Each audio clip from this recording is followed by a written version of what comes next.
तो वो जो माही का आपने बीच में जिक्र किया, अगर वो आपको मिल जाए तो फिर इसे क्या सजा आप देंगे?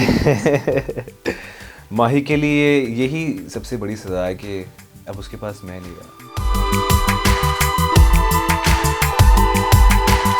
इंडिया पे कहाँ कहाँ आपने परफॉर्म किया है? इंडिया में अभी तक परफॉर्म करने का मौका नहीं मिला।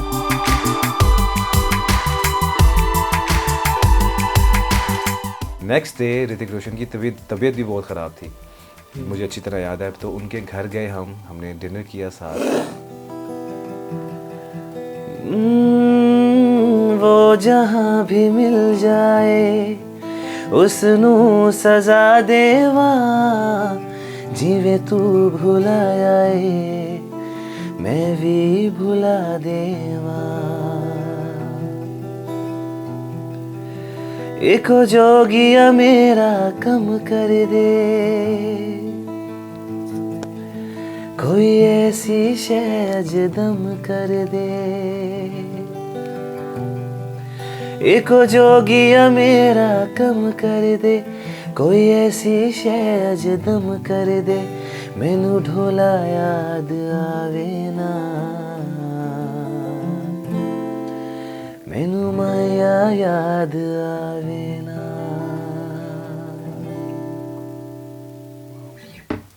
हमार भाई, इतनी दर्द आपकी आवाज़ में, क्या हो गया? थैंक यू भाई, अल्लाह का शुक्र है अगर आपको लग रहा है कि मेरी आवाज़ में आपको वो अफेक्शन या दर्द फील हुआ है। थैंक यू जी। तो वो जो माही का आपने बीच में जिक्र किया, अगर वो आपको मिल जाए तो फिर इसे क्या सजा आप देंगे? माही के लिए यही सबसे बड़ी सज़ा है कि अब उसके पास मैं नहीं रहा। इससे बड़ी सज़ा क्या हो सकती है? तो ये आपको जब पहला आपने गाना गाया बचपन में, कितनी एज में परफॉर्म किया ये आपने? मैं जब आई थिंक 2.5-3 साल का था। 2.5-3 साल के? फर्स्ट टाइम मैंने उस वक्त स्टेज पे परफॉर्म किया था और वो एक बड़ा खूबसूरत एक्सपीरियंस था। उसके बाद फिर मेरे पेरेंट्स को डिस्कवर हुआ, पहले तो मैं शायद गाता हूँगा या ऐसे गुनगुनाता हूँगा, बट स्टेज के ऊपर आके इस तरह परफॉर्म करना और उसके लिए कॉन्फिडेंस दरकार होता है। तो उन्होंने मेरे पेरेंट्स को पता लग गया कि इसमें ये कि कुछ ना कुछ करेगा डेफिनेटली। तो ये जो कॉन्फिडेंस होता है, आपके वालिद भी पाकिस्तान के माया नाज सिंगर हैं, तो उनकी वजह से है या ये आप में बिल्टन था, ये गॉड गिफ्टेड था? Of course it has to be built in. ऐसे कितनी दफ़ा हुआ है कि सेलिब्रिटीज़ के या सिंगर्स के बच्चे हैं, वो नहीं, उनको शौक़ नहीं होता है म्यूज़िक का या वो नहीं करना चाहते। आई थिंक उसका कोई लेना देना नहीं है, कॉन्फिडेंस अंदर ही होता है और कॉन्फिडेंस आपको अपने काम से आता है। अगर आपका काम अच्छा होगा तो फिर आप कहीं भी कुछ भी कर सकते हो। तो आपके जो वालिद हैं, उनका क्या रिएक्शन था जब उन्होंने फ़र्स्ट टाइम आपके सॉन्ग सुना, जब आप परफॉर्म कर रहे थे, तो उन्होंने किस तरह की, उनकी एक फ़ीलिंग क्या थी? उनकी फीलिंग जो उस दिन थी आज भी वैसी है। ही फील्स वेरी प्राउड और मैं आज भी ये कहता हूँ कि मैं जो भी हूँ आज हूँ अपने माँ बाप की, अपने डैड की दुआओं की वजह से हूँ। मैंने उनसे सीखा है, मैं उनको बहुत ऑब्ज़र्व करता हूँ, उनको बहुत सीखना और होता है। मैंने अपने वालिद साहब के गाने बहुत सुने हैं, मेरी उनके साथ बैठक होती है, हम म्यूज़िक के ऊपर बात करते हैं, हम रागास के ऊपर बात करते हैं। तो I think it's a very special and very sweet bond that I have with my father. तो आज मैं जो भी हूँ उनकी वजह से हूँ और बस ऐसे ही है। मैं आपको इंस्टाग्राम पर भी फॉलो वगैरह करता हूँ, वहाँ पर पिक्चर्स मैंने काफ़ी ऐसी देखी हैं जो इंडियंस एक्टर्स वगैरह और सिंगर उनके साथ हैं आपकी। तो इंडिया पे कहाँ कहाँ आपने परफॉर्म किया है? इंडिया में अभी तक परफॉर्म करने का मौका नहीं मिला। तो उनके जो इंडिया के एक्टर्स वगैरह हैं उनके साथ पिक्चर्स हैं, तो वो उनकी बताइएगा कि वो कहाँ पर और कैसे? हम इंडिया गए थे, कोई 2 महीने वहाँ रह के आए थे, कुछ डैड के प्रोजेक्ट्स चल रहे थे, तो I was lucky enough to be there. और मेरे वालिद साहब के माशाल्लाह सबके साथ बहुत अच्छे ताल्लुकात हैं। मुझे शुरू दिन से आज भी मुझे ऋतिक रोशन बहुत पसंद है, तो मेरी ज़िद थी वैसे उनसे मिलने की। तो मेरे डैड ने उनको कहा, उनके वालिद साहब को, राकेश रोशन को, कि मेरा बेटा बड़ा फ़ैन है आपके बेटे का, तो वो मिलना चाहता है। नेक्स्ट डे ऋतिक रोशन की तबीयत भी बहुत ख़राब थी, मुझे अच्छी तरह याद है। तो उनके घर गए हमने डिनर किया साथ और I was able to spend time with him such an amazing guy, such a down to earth person.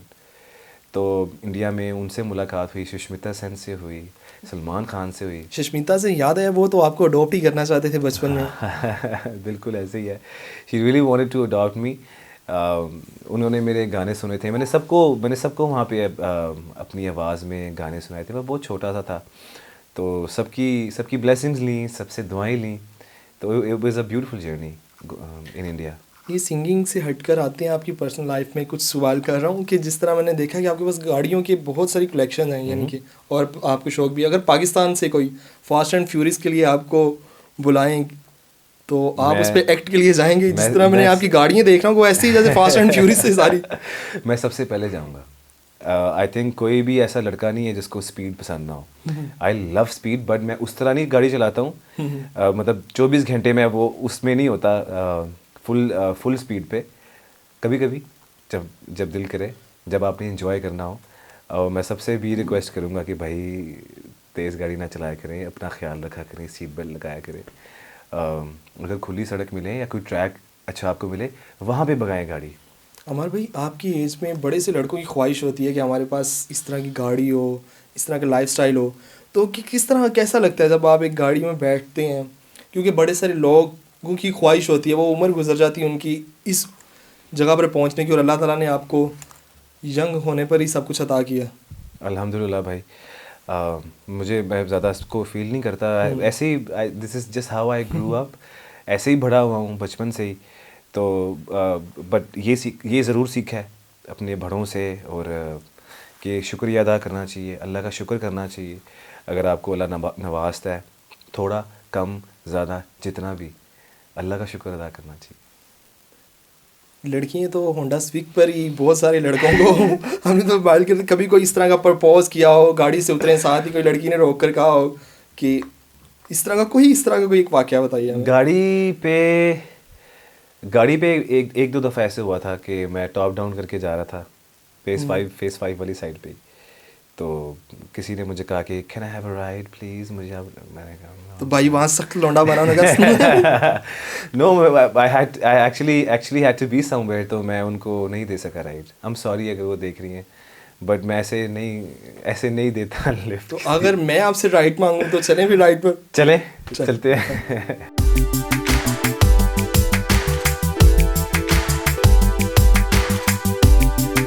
हमारे भाई सिंगिंग के साथ साथ इतनी लेविश गाड़ियाँ हैं, क्या बचपन से ही शौक था ये, या ये गाड़ियों का शुरू से शौक है? मैंने इसकी छत खोली, आपको ठंड तो नहीं लग रही? नहीं, मुझे ठंड नहीं लग रही, मैंने जैकेट पहनी है। बस इसका हीटर काफी अच्छा चलता है।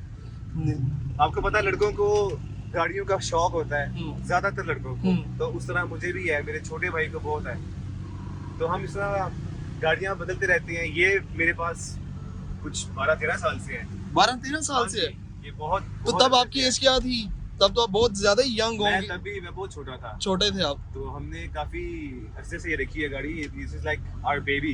इसको हम बहुत संभाल के रखते हैं। तो भाई पर तो लड़कियां ऐसे आगे बिछ जाती होंगी कि भाई गुजरना नहीं है यहाँ और मुझे बिठाए बगैर। नहीं ऐसी कोई बात नहीं। एक तो पर्सनैलिटी भी आपकी माशाल्लाह इतने खूबसूरत है, हैंडसम है, और ऐसी चीजों को मैं अपने उस पे नहीं होने देता, ज्यादा सर पे सवार नहीं होने देता। You should be a gentleman. I think you should be a gentleman, और ज्यादा फोकस काम पे करना चाहिए। अच्छा, आपके वालिद साहब का तो पाकिस्तान में, पूरी दुनिया में बड़ा नाम है। अल्हम्दुलिल्लाह। तो मुझे जहाँ तक पता चलता है कि इंडिया में एक ऐसी एक्टर्स हैं जो आपको अडॉप्ट करना चाहती थी, आपको लेना चाहती थी आप एज अ बेटा आपको। तो उसकी थोड़ी सी बताइएगा, इसके पीछे क्या है? मैं बहुत छोटा था, तो वालिद साहब के साथ फैमिली सारी हम इंडिया गए थे। तो वहाँ पे मौका मिला था काफ़ी सेलिब्रिटीज़ को, काफ़ी एक्टर्स को मिलने का। तो उनमें से सुष्मिता सेन, उनसे भी मुलाकात हुई। तो मैं वहाँ पे आई वाज सिंगिंग, मैं उनको गाने सुना रहा था, डैड का काम भी चल रहा था साथ साथ। तो जो सुष्मिता सेन है उनको मैं बहुत अच्छा लगा, उनको मेरे गाने सुन के बहुत मज़ा आया। और लिटरली मैंने उनको गाना सुनाया था, मैं बहुत छोटा सा था, चिंगारी कोई भड़के। तो क्या आप हमें भी थोड़ा सा सुना दें फिर? हाँ। इतना प्यारा मौसम है देखें, और लाहौर की सड़कें। चिंगारी कोई भड़के सुनाता हूँ। चिंगारी कोई भड़के तो सावन से बुझाए, सावन जो अगन लगाए उसे कौन बुझाए। मैं बहुत छोटा सा था, तो छोटा सा बच्चा उनको ये गाना सुना था इतनी फील के साथ, तो शी लिटरली स्टार्टेड ट्राइंग। फिर उन्होंने मेरे डैड को कहा कि हमार मुझे दे दो, मैं इसको अडॉप्ट करना चाहती हूँ। बट फिर ऑफ कोर्स वो बात नहीं बनी। अब्बा ने क्या कहा इसके रिएक्शन पे? अब्बा ने क्या, इसकी अम्मी से इजाजत ले लो अगर इसकी अम्मी देती तो मैं आपको दे दूंगा। बट ऑफ कोर्स उन्होंने पता नहीं मजाक में कहा, इतना प्यारा बेटा और इतना टैलेंटेड। हाँ कैसे, वरना इस वक्त मैं इंडिया में फिर रहा होता कहीं ना कहीं। नहीं, हम बिल्कुल भी इस तरह का एहसास इंडिया में बिल्कुल ना जाने देते। अल्लाह ताला आपको सेहत तंदुरुस्ती दे, कामयाबी अता करे बहुत सारी। जिस तरह आपके वालिद ने पूरे पाकिस्तान में, पूरी दुनिया में नाम कमाया, अल्लाह ताला आपको भी इस तरह की इज्जत अता करे। बहुत शुक्रिया आपका। Thank you.